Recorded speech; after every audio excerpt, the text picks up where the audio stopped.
Hello, mate. Hi, Sam. Hi, Sam. You okay? Mate, I'm good. I'm good. How you doing? Yeah, all good. I just seen the number 5 then of 24, so we're still early days, aren't we? You still should have a lot of energy. Exactly, mate. I'm all good at the minute. Not going to sleep or anything. So we're winning. We're winning, Yeah, yeah. mate. Good, good. Mate, thanks so much for coming on. It's brilliant to catch up with you. And yeah, mate, really grateful for your time. So, look, mate, we're going to jump straight in. The legend that is Will Yeah, Buckley joining us as guest 5 of 24. So, mate, look, I just want to. So many people, obviously, a lot of listeners and people from our community will obviously come and seen you at the Amex when you played up there. But just talk to me a little bit about football growing up. Like, what was it like as a young kid growing up playing yeah. football? Yeah, it was brilliant. I think it was just obviously why we all start the game is just pure love of the game. Literally everywhere I went, I used to take my ball with me. Going round to the corner shop, playing out with my mates. It was constantly had a ball by my side, so I always remember that. Obviously in school, before school, at dinner time, after school, it was just everything was just football, and I think that just leads to then playing Sunday league with your mates, then obviously getting scouted and turning it into professional. But yeah, it was just What pure age, love of the game, I think. what age were you when you got scouted? What age was you then? I think I was probably about under 8s or under 9s when I got signed for Oldham. Wow. And seeing that and always been like, was you always at that point like a winger, an attacking player, and was that always your role? Yeah, yeah. To be fair, I started as a striker, as a number 9, number 10. Yeah. Um, Alan Shearer and Michael Owen were my kind of idols. Yeah. So I was my game was a bit more like a Michael Owen, kind of making runs off the defenders, running in behind. I was never a header of the ball or holding it up, a big striker. So obviously Shearer was just a love of it because the way he just used to score goals. But my game was more like I'm running off the back of defenders, stuff like that, using my speed, timing of runs, kind of thing. So yeah, I always started as a striker, kind of moved to the wing once. It was only really once I kind of broke into the Rochdale team that I kind of got put out wide. I think that was just kind of when you first break into a professional team. Sometimes it's a bit difficult putting a young lad up front, especially in like League Two when I broke in. So it was just kind of a natural put me out wide, use my speed, and it just kind of went from there really. Mate, you were rapid. I'm not gonna lie. Coming and watching the Amex. I mean, talk to me because you played obviously such a long period at such a top level of the game. Can you talk to me about like maybe like what was a career highlight for you other than that goal in the opening game at the Amex? Talk to me about what was a career highlight. Yeah, there's probably a few really, at different stages of your career. Like I say, I think number one was obviously the Amex, the first game, just the occasion, obviously what it meant, not just to me, obviously, obviously you're kind of a little bit selfish as a footballer. It's what you look back on what was good for you. But really that was the team, the supporters, the whole occasion of moving to the new ground. So that was obviously my main highlight. I did obviously break into Rochdale's team quite early, and I managed to play at Wembley when I was 18 in the playoff final. So obviously at that age, that was massive. Then obviously signing for Sunderland after Brighton, playing in the Premier League, something that I'd always wanted to do. It was kind of like once I was a professional, the goal was then kind of get to the Premier League. To achieve that was obviously another massive part of my career. But yeah, there's no beating the Amex feeling that day, that just the emotion with everything really. And so, I mean, just my time at Brighton, like everything. Like I was even just thinking about obviously how we met with Essentials and walking around the lanes, going out for nights out, having food, stuff like that. Like the buzz around Brighton at that time was just unbelievable. You're right. It was. That's what I mean. I go back to that time we did, like you said, you used to come in the salon and get your hair done, and just it was such a magical time at that point because obviously I'd moved down from Essex to Brighton, and you start to build your Yeah, network, and then I remember like it was so much talk about going up to the Amex, and obviously Brighton hardcore fans have, like, you know, followed them for years, been to the with Dean and the Goldstone ground, and then all of a sudden it's an amazing stadium with a great side, with great manager, and the Gus, you sort of go in, and it was just, I'll still remember that day. We're all there with flags and waving them around, and then some last minute goals, and mate, it was an exciting moment for sure. Yeah, I think it was like a culmination of everything, wasn't it? What the fans had been through for 10, 20 years prior to getting to the ground. It was like, obviously winning, and the way the day turned out was just unbelievable. But I think it would have been a great day anyway, no matter what the result was. It was just a celebration of being at the Amex after everything that they'd been through, and just kind of celebrate that kind of moment, really. Yeah, no, mate, absolutely. So talk to me about, I'm always keen about obviously leadership, management and stuff like that within the game. Talk to me about maybe who's your best manager that you played under, and why? I think I played under some good managers, and some like different, every manager that I probably played under had a different way of getting the best out of certain players. I think for me, just the time and the period of my career was obviously Brighton and Gus Poyet. The faith he showed in me when I was at Brighton, and then obviously to take me to Sunderland as well. I think that just kind of, the confidence that it gave me going onto the pitch when you've got a manager that believes in you so much, it just gives you that extra percent, I think, on the pitch. I think football is a confidence game, and I was definitely a confidence player. So to have a manager that would back me and know that he thought I was probably the best player and someone who could help the team out at any point, that just helped me get onto that next stage and really play at my best for a long period of time at Brighton, I think.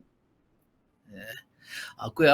It's interesting. It's always I talk about it on a podcast a lot with sort of leadership styles and and because I'm such a big football fan, I always relate so much of it with sport and business together. There's so many similarities, I guess, that as a good leader, it's knowing those people, isn't it? Like, so would you say you didn't, like, if you had a manager that maybe criticised or was a little bit more forward, you wouldn't respond as well to that, or? Yeah, I think so. I think it's probably just human nature in it as well. When you've got someone who believes in you, or someone who's kind of getting on your case, and I mean, there's some probably players that needed that maybe to get motivated. A bit of criticism sometimes works, but I think I was a player where, I think probably Gus kind of was good at man management as well. So maybe them players that needed that, maybe he dealt with them in a different way. But for me, it was just the confidence given to me to kind of go, you're the main man, do just kind of go out and do what you do. Basically, that's telling you to be who you are on the pitch, and what more confidence can you take from that, really? That's great, and like you say, to give you that freedom, because especially as a flair player, someone that is an attacking player with skill, and you don't want those restrictions, I guess, do you? You want to be able to just have the confidence that every time you get the ball, I'm gonna drop a shoulder and take someone on, and that comes from building you up, I guess, and having the confidence to do that. Yeah, definitely freedom as a forward attacking player.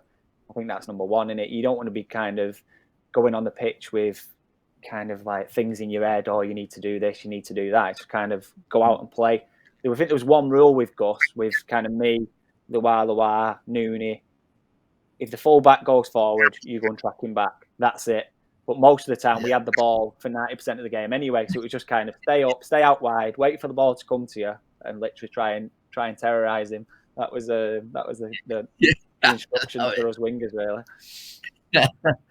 And what is it as a manager, like? But in training, was he, obviously, because he was a great player, Gus? Did he still get involved on the pitch? Did he still have a bit in the locker? Yeah, he did. Yeah, he used to join in. Tano as well, Tarico, he used to join in. I think they used to do it I think it was one day a week they used to join in, maybe on a Sunday if we had a game, and then we was in with the lads maybe who didn't play, would then go in the day after and train, and they would kind of join in to even the teams up. But yeah, I mean, his legs had gone a little bit, so he wasn't as quick as he used to be, but you see some of the technique and some of the goals that he used to score in training, you used to think, yeah, that's obviously why he was so good. He's got, fair play. And what about in regards to players that you've played with as well over the years? Who sort of name a couple that sort of stood out for you that you've gone, wow, it was great to play with them, or they were great players. Yeah, well, obviously when I went to Sunderland, I was playing with the likes of Jermaine Defoe, Lee Cattermole was a lot better than people kind of giving credit for. But I mean, at Brighton, I think Brighton was good because everyone was kind of at the peak. So all the players, the reason why we had such a good season, because everyone was kind of playing to their best ability. I mean, playing in front of Bruno was just made it easy. Wayne Bridge, when he was there, you could see why he'd played for England, even though obviously he was getting on to later in his career. Gordon, who's going to come on, I think, a little bit later, he was just a leader.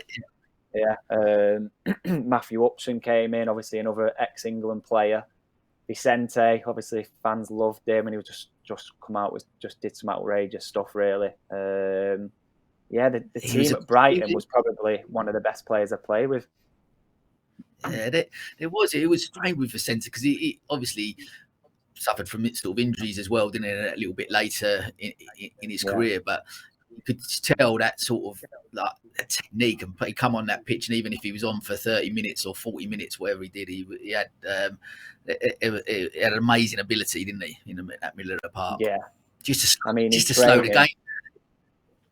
Yeah, in training he was just like, you think you could get close to him and take the ball off him because he kind of moved quite slow, but the way he used his body, I don't think we'd ever seen it as like English players. He was just like completely different to what we'd ever seen. And literally, you couldn't get the ball off him. If he went dribbling, he wouldn't use pace, wouldn't really do any step overs or skill or anything like that. Just the way he moved the ball and used his body, you couldn't get near him. He was definitely, I think he's probably up there as one of the best players I've played with, I think. Yeah, wow. I'm keen to just touch on actually something that I've got the World Cup coming up. What's your take on it, like being over in Qatar and different time of the year, and what's your take on it on the World Cup coming up? I think it's going to be a bit of a strange one, really. I don't think it's going to have the feel of, say, like Brazil a couple of years ago, South Africa. I remember being unbelievable. Because it's not like a football place, I think all the grounds are like being built just for that. It's obviously breaking up the season. I mean, it might turn out to be good, but I just don't think it'll have that feel of a real footballing place where all the fans will be kind of getting together and getting that atmosphere of kind of a party atmosphere. I don't know. It might surprise us, but I just don't think it'll be very good, to be honest with you. But you never know, I suppose. Yeah. What do you think England's chances? I think we'll do all right. It's hard to say, innit? To say you're going to win it, it's just like, sounds outrageous. We say it all the time, don't we? But we've not won it for so long, but we've done so well in the last two tournaments. So, why can't we go on a bit of a run again? I think obviously Southgate probably needs to kind of go with some players who are in form rather than players who have done well who are not playing at the minute. Because I've been there. Sorry, I've been there where you're one of the better players in the team, but if you've been out for 6-7 weeks, like I did a couple of times at Brighton with my injuries, to then go straight back in, I'm probably not performing at the level of someone who's been playing well, who's maybe not as good a player as you, but they're playing every game and they're sharp. So I think it's going to be difficult for, if he plays Maguire, if he's not going to play and then he's going to go straight into a World Cup, you're going to, sharpness-wise, you're going to be so far off it. I just don't think it's not going to work by sticking by them players who are not playing at the clubs, I don't think. So I think Southgate's got a big choice on his plate, I think. Yeah, it'd be interesting. I mean, what's your thoughts on how there's been a shift, obviously, though, within the England camp? Do you not think, obviously, since Southgate's taken? Because if I'm being honest, I wasn't a massive Southgate fan when he first came on. I was thinking, he's not the right man for the job. Like, it's going to be the same old. But he really went in. We talk again about leadership, I guess, and culture, and he really has gone in and changed the ethos a little bit around what the England team is about. Do you not think? Yeah, I really like him, to be honest with you. And I think obviously they're going through a bit of a patch now where it's like, is Southgate the right man and stuff like that. But you're going to have little spells like that.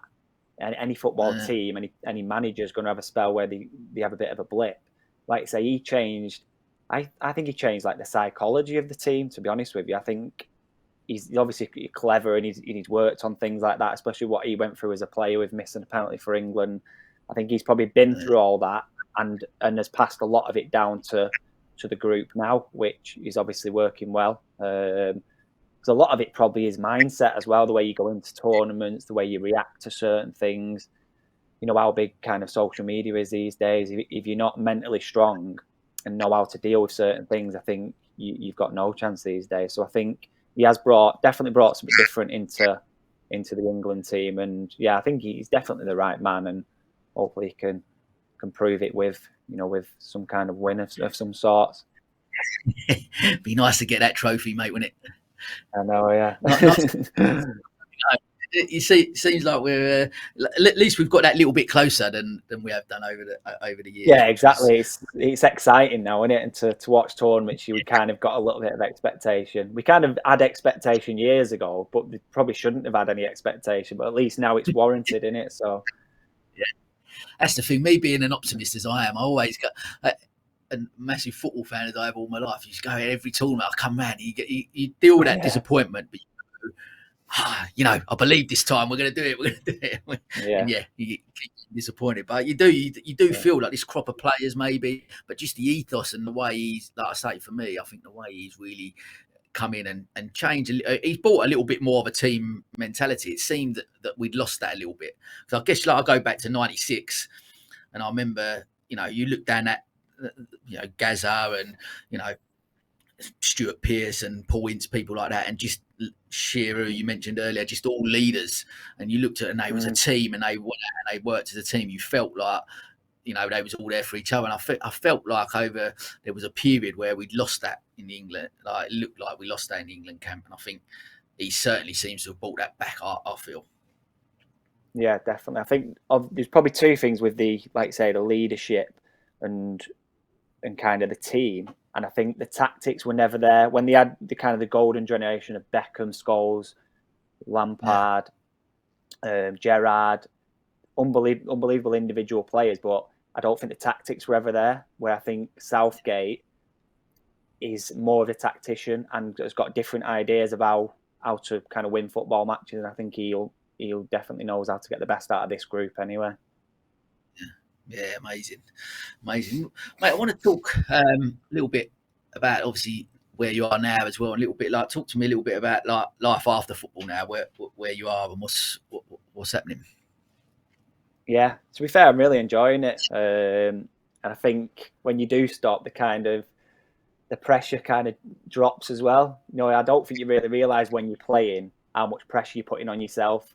I used to think about the game all the time, think about what I was doing, on whether I'd drive somewhere for an hour, I'd be thinking, should I be doing that? Is that going to be good for my body? It's all little things like that you kind of don't realise that you're doing when you're playing. So, yeah, I'm obviously now gone into the football intermediary side, started up web sports management, and yeah, getting to more games, watching rather than playing now. So it's a lot less stressful.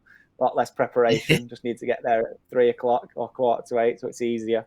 But yeah, enjoying it and just trying to guide the players and kind of feedback my experiences to them, and hopefully it'll help them throughout their careers. Then. Yeah. No, mate, that's amazing. What leading up to coming to the end, because obviously any football career, there's a lifespan on it, and you get to did you have in mind what you wanted to sort of do afterwards? Had you started to think about it as you was coming towards the end of it, or had you given that much thought? Or talk to me about that, because a lot of people you speak to, especially professional athletes, like that after that game, not actually thinking about that. They just think, I want to play football for this amount of time, and then not giving that much thought. Had you given that thought, or? Yeah, but not a lot really. Like I say, I was always kind of so intense in what I was doing, how long. I didn't really think how long am I going to keep playing for. It was just kind of like, I'm playing now. What do I need to do to make my best now?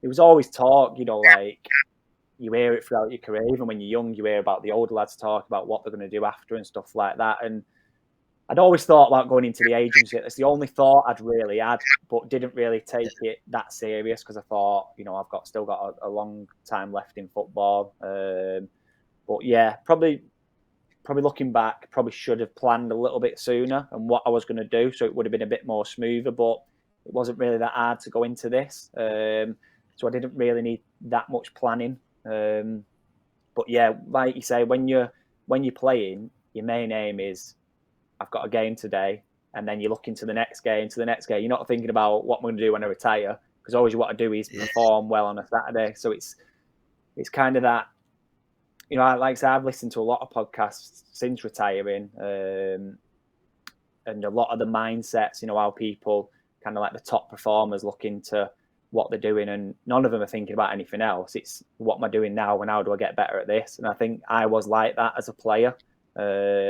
I think I was doing it right in a way, because you can always adapt, can't you? After, obviously, it's good to plan for the future sometimes, but I think if I would have been kind of thinking about what I was doing after, not concentrating on football, I would have regretted it more after than I would have at the time. That's really true. I completely get that, and I think because one of the things I've certainly, just from doing the podcast and speaking to different people, entrepreneurs, business, whatever that looks like, that ultimately all we should be doing in life, and I guess listening to you talk about that is about being present in the moment. Like, if you if you concentrate on where you are right now, because sometimes as entrepreneurs, business owners, you've got a view of what a goal that you've set yourself, and you're trying, and if you're focused too much on that, you miss out that journey, and you miss out that.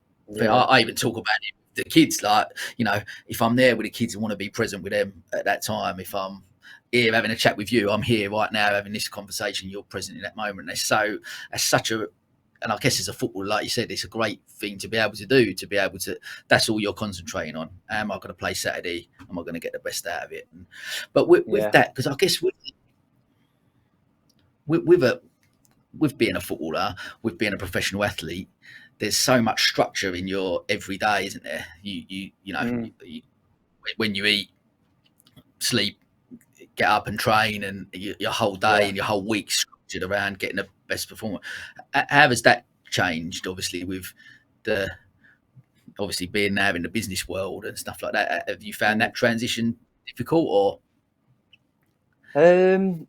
Not really, but you kind of do realise how structured you was. I think you just kind of get into that structure and you don't realise how structured it actually is until you stop doing it. I think I'm quite a laid back person anyway, so I can kind of go, right, I'm at home, I'll chill out. But I think there is a lot of footballers, obviously you hear about it with mental health these days, when that does change, if you're a certain person, I think it can really disrupt your life. I'm kind of lucky that I can kind of go with the flow of things. But on the flip side, if I'm sat in the house sometimes for 2 or 3 hours, my mind's going, I need to get out, I need to go to the gym. Like I need to get out and be active. So it is difficult when you go from, I think it is hard. You realise how hard it is to be motivated to go to the gym, to go for a run, stuff like that. Because when you're doing it every day, you take it for granted. Your fitness is there. I go into training, you put your boots on, you're out for an hour, and you don't even realise you've been out for an hour running about. If you try and go to the gym and work hard for an hour, doing that every day is like, oh my God, this is solid. Right. So you get to the next day, you're like, oh, I've got to do that again. So it's kind of like you do take the training for granted and the fitness. But I do enjoy going to the gym anyway, luckily, and staying active, whether it's going for walks, going for a run is a bit more difficult now because of my injury and stuff. But I'm always out active and I think it's just keeping your mind, like you say, you're present. When you're at the gym, you are present, aren't you? Because you're lifting weights, you're on the treadmill or whatever. And just going back to that, what you said about, I do it sometimes, when you're at home and you're on your phone and you're meant to be talking to your wife or your kids or something and you're not really listening properly. I think it's so easy these days to do that, and time can go by like that and you missed it, aren't you? So I think you've got to be careful with that, and I think people are being more aware these days of that kind of effect though. So hopefully people can put things into action. Yeah, no, mate, I totally agree because it is. It's something I'm guilty of. Like my wife often says, she go, "You are here, but you're not really here," and I'm like, so it's so, again, Yeah, it's for me the podcast is something that I always ask about it on here, and it's always been quite cathartic for me, and more therapy when I talk to people trying to age how they deal with things and what that looks like, because it does sort of help, because it's really opened my eyes to going, actually I'm doing X, Y, and Z, and I need to really look at that, and certainly yeah, something that's come out of it, certainly like nearly 50 episodes now recorded, is certainly along the lines of just one, enjoy the journey, whatever journey that you're on, making sure you, but being present, and so I don't know if you listen. I've obviously listened to the High Performance podcast. He's one of the ones that I'm a big fan of. And one that inspired me. But you listen to Johnny Wilkinson talk about getting to the highs of, like, score the winning goal in the Rugby World Cup. You get to that high, and then 30 seconds later, you're at a low, and he obviously talks openly about his mental health and the struggles he had with it, but mainly because he's trying to then flip that and make sure that whatever you are, you're present. Again, back to that, being present at every moment, I think is such an important message to try and get across. yeah. I think it's massive. It's, but like I say, these days you've got so many things that you can do, haven't you? Like literally, you'd be at home and there could be 10 different things that you're doing. Most of them are all on your phone or online at some sort. So it's kind of like, it is exciting to do other things and to think about business and stuff. And I'm the same now, especially now I've stopped playing. That's kind of my new thing, looking for business opportunities or trying to build my business. And you don't stop thinking, but I think sometimes maybe you have to put like a structure in place where you go certain 2 hours when the kids get home from school, I'm not touching my phone, I'm not thinking about anything else, I'm just here. And then you enjoy them 2 hours more rather than being there for 6 or 7 hours with them, but you're in and out your phone, you're in and out the conversation, you're not really taking in and enjoying it. So I think something I'm working on as well, to be honest with you, because it is a difficult one.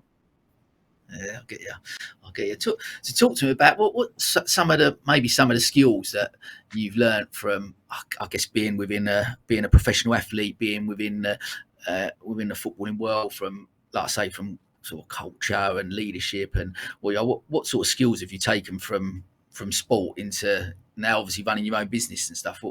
Talk to me about some of that. I think, like, say, just going off that, the high performance one, a lot of them, what they say is accountability. So being accountable for your decisions. I think I've always had that anyway, to be honest with you. I hate people that blame other things and, always making excuses. So I'll never do that. And what you see with top players that I've played with, no one's ever blaming anybody else. It's like you look in the mirror and go, what could I have done better today? And once you've done that, then maybe you can start asking, you should be doing this, you should be doing that. But it's first of all, it's what are you working to 100% of yourself? Are you giving everything? So I think it's just basics, hard work in it. I think if you want to get anywhere in life, you've got to give 100%. So they're the main skill sets that you see from every top player that I've played with. Hard work. That's just number one. Yeah. Mate, 100%. And what sort of stuff do you like with the keen to, with obviously the web sports management, talking to the younger players and helping them and supporting them? What sort of stuff do you talk to them about, or like from your experiences, and how do you help and support them? It's just day-to-day stuff, really. Anything that can happen at training, so much goes on off the pitch in football, and like I say, especially these days, again with social media and stuff like that, which is probably wasn't really when I was, at Brighton. I don't think it was ever in kind of Instagram, Twitter, stuff like that. So once you was in training, you come away and you could kind of half switch off. Obviously you're always thinking about football, but you don't have to think about what is everybody else saying. So I think these days it's kind of the main thing, just kind of helping them if they've had tough training sessions or they're not in the team. They don't feel like the manager's noticing them. Whether you should go in and speak to the manager, they can ask me that and I'll give my opinion on stuff like that. I remember one time when I was at Brighton, I think it was my first season, and I was out of the team for, it was probably like 7 or 8 weeks where I weren't even on the bench, and I was didn't really know what to do. So it took me about 6 weeks before I went into Gus and I said, Gus, like, what can I do? I had a good chat with him. What can I do in training? What do you need to see from me? How do I get back in the team? And if I can kind of pass that on to my players, maybe within a week, they can maybe go in and start speak to the manager and just, go about it in the right way rather than, going mad, kicking off. And that can obviously damage relationships between player and manager sometimes. So I think just kind of giving feedback of what have I been through? How did I deal with it?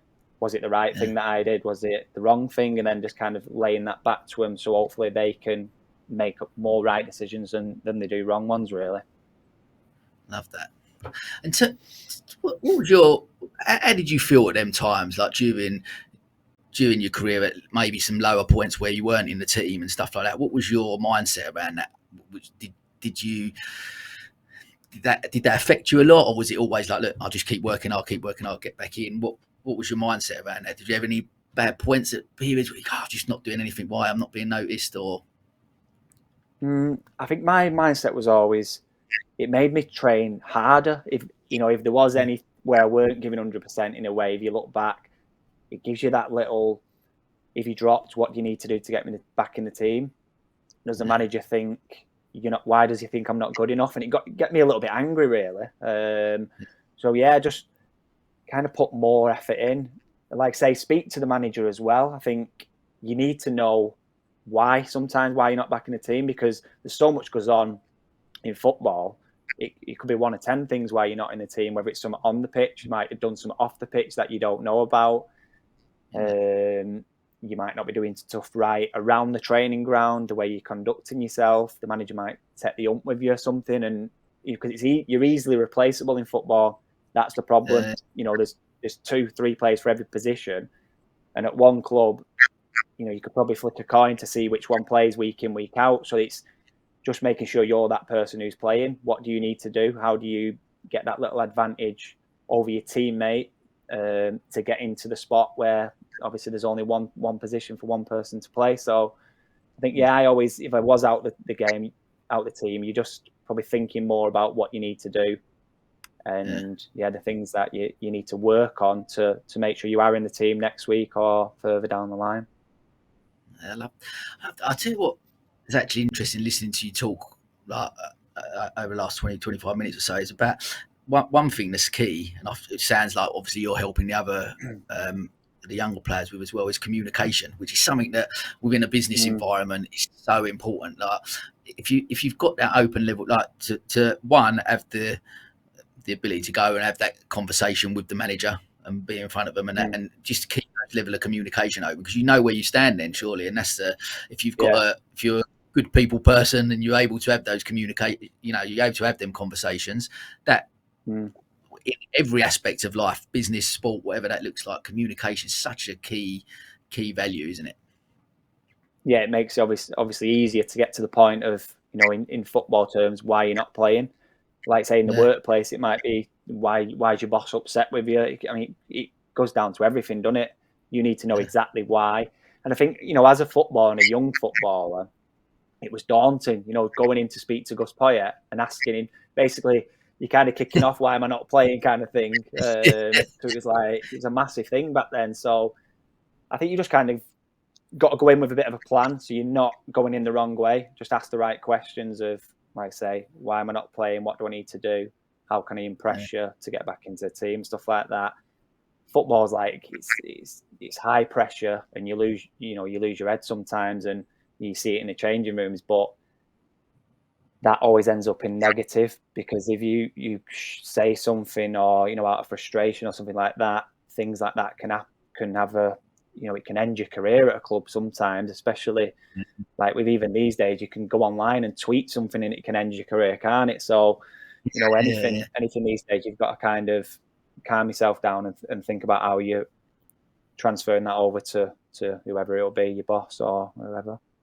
And I guess, like you said, probably less so when you was playing, but certainly a lot now. Like that social media element, that's got to be a tricky place to be in, and like that.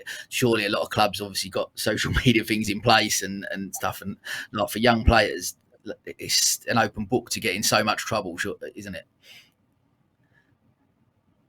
Yeah, I think so. Obviously, it's massive. It's it's a positive for players these days because they can thank the fans for travelling, communicate, how they're feeling, whether the performance has been good, apologise. Sometimes you see a lot of apologies when there's been a bad game, but I'm guessing they probably get about 1,000 messages telling them that they need to apologise or how bad they was or something like that. So I think you definitely need to be on there when you're calm and it's after the storm. If you get on there too quick, I mean, I was never that an angry person, or I can calm myself down pretty quick. So I don't think I would have been ever done anything silly or said anything. But there's a lot of players that I played with that a fan says something, they're replying back, so and so, and it's just going to cause more problems in it. You might feel better for that 30 seconds that you're typing it, but then in the long run, you're just going to get slated even more, aren't you? Absolutely. Oh, mate, listen, it's been fascinating chatting to you, and great sharing the stories and stuff over the years, especially with your career. And I'm really excited about obviously your new journey and the new business, mate. It sounds really great, and I'm sure you're going to continue and go and absolutely smash it as you used to on the pitch at the Amex. Cheers, Sam. Yeah, I know. I'd rather be back there, back at the Amex, but this is the next best thing. Watch my players doing the business on the pitch. Absolutely. Look, mate, we're going to finish with everyone. I've finished with some quick fire questions. So, one piece of advice would you give to your 18-year-old self? I think even though probably a little bit younger, where I got kind of doubted, I got released from Oldham, so it would be always believe in your own ability, really. Stay strong, like say, believe in what you bring to the team, or whether it's the workplace or anything like that. So yeah, believe in what you can offer and be confident with it, because there's a fine line between confidence and your confidence going. So why be on that wrong end of it when there's no need to be. So yeah, I think just believe in yourself. Love that. Who's been your biggest inspiration throughout your life, and why? That's a tough one. I think probably my dad, to be fair.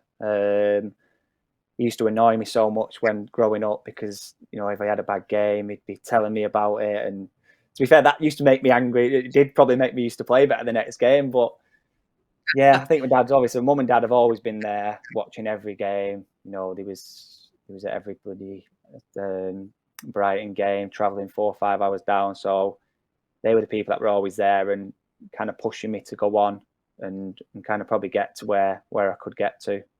Yeah. Brilliant. Love that. Could you recommend a book or a podcast that you've listened to that's had an impact on you and could recommend to our listeners? Yeah, well, we was talking about, it's the high performance one, to be honest with you. That's my main one. I'm also listening to Lewis Morgan, who's like a business one. It's probably similar to what you're doing, getting into probably more the financial details and stuff like that of how people kind of create big multi-million-pound businesses, which is kind of something I'm interested in now. Obviously, after finishing football, but yeah, the mindset ones, like I said, the high performance one is literally for everyone as well. Obviously, it's more like high-end performers, athletes, stuff like that. But they're the same lessons there that anybody can take into it everyday life, really. So I think anybody can listen to that, and if you listen to one episode, you'd probably take loads away from it, because a lot of them echo each other, really. A lot of them are saying the same things and the same values and stuff like that. So yeah, that's brilliant to listen to the top performers speak about what they do day in, day out. Yeah, no, I completely agree. Like, for me, it was the first podcast I ever listened to, and what inspired me to start this, really, if I'm being honest. So yeah, absolutely, I completely agree with you. It's epic. But right, mate. Final question: What is your one rule for living a fulfilled life? That's a tough one again, isn't it? I think everybody's looking for that, aren't they? But I think it's easy to say just be happy, but kind of do things that make you happy. Don't spend too much time doing mundane stuff if it's not making you happy. You need to kind of get up and make change sometimes, don't you? I think it's easy to get into kind of routines where it's a bit boring, but this is just what I do. No, change it. Do you know what I mean? If there's something that makes you happy, whether it's going out with your mates, going out going to the gym. Make sure you make time for stuff like that, because you need to do what's happy, don't you? What makes you happy. Love that. Mate, listen, it's been such a pleasure catching up with you after such a long time. And look, next time I'm up there, I'll come and meet you. I'll buy you a beer, and be good to see you. But listen, mate, thanks so much for your time. And wish you every success with the new business. Yeah, thanks, Sam. Thanks for having me on. And yeah, good luck. You got a long way to go, but I'm sure you'll do it. We're getting there, no drama. Mate, you're a legend. Take care. I'll catch you soon. Cheers, Sam. Yeah, speak soon. Cheers, Sam.